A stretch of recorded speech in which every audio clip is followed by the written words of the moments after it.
Hello, my name's Mr. Hogwood and I'm a physics teacher here at the Aquila School. This is my assistant. Hi, my name is Max. I'm in Year 7. And we're here to talk to you about how heat flows in a liquid. But before we do that, we need to think about what liquids are made of. So, Max, could you tell us a little bit about what all our matter on the Earth is made of? All the matter in the world is made of particles. Okay, that's fantastic. Now, I've got 3 diagrams here which show us the particles in solids, liquids and gases. Can you tell me which one do you think is which? Here, what's this diagram showing us? Solid. So this one is a solid. Here we have on the end a Gas. And in the middle, Liquid. Fantastic. Now, let's think about how they move. Do you think the particles are just stood there stationary, or do you think they move about? I think they're moving about. They're moving about. And tell me about the movement in a solid. I think they vibrate in a solid. So in a solid, the particles will vibrate round but stay in their places. In a liquid, They roll over each other. they'll roll over each other, but they'll stay very close together. And in our gas, They're zooming around. they're going all over the place in straight lines, in random directions. Here we have our substance. What state is that? Liquid. A liquid. So we're going to pour our liquid into this tube, this square tube here. Now this liquid at the moment is very cool.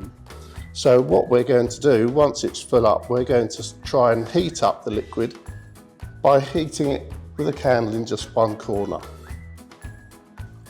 Brilliant. Thanks very much, Max.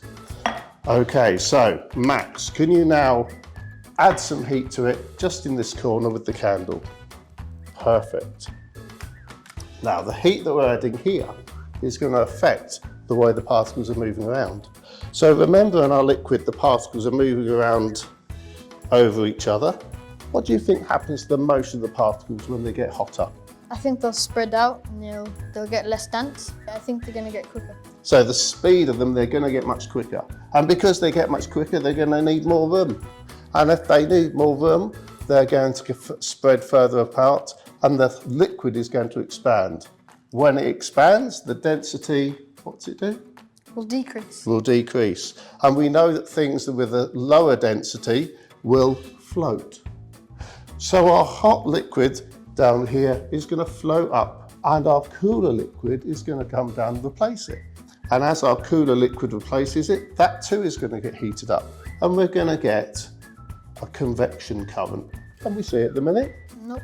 No, we can't see the water moving around at the moment. So what we need to do is add this special substance, which is called potassium permanganate, and it will give the water a nice purple colour. So if we put it in at the top, we can see the movement of the water. Which way do you think the water is going to be moving when we add this to it?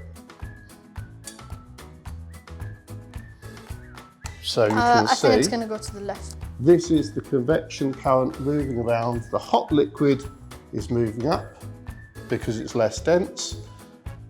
It's being replaced by the cooler liquid coming in underneath it. So you can see a nice movement.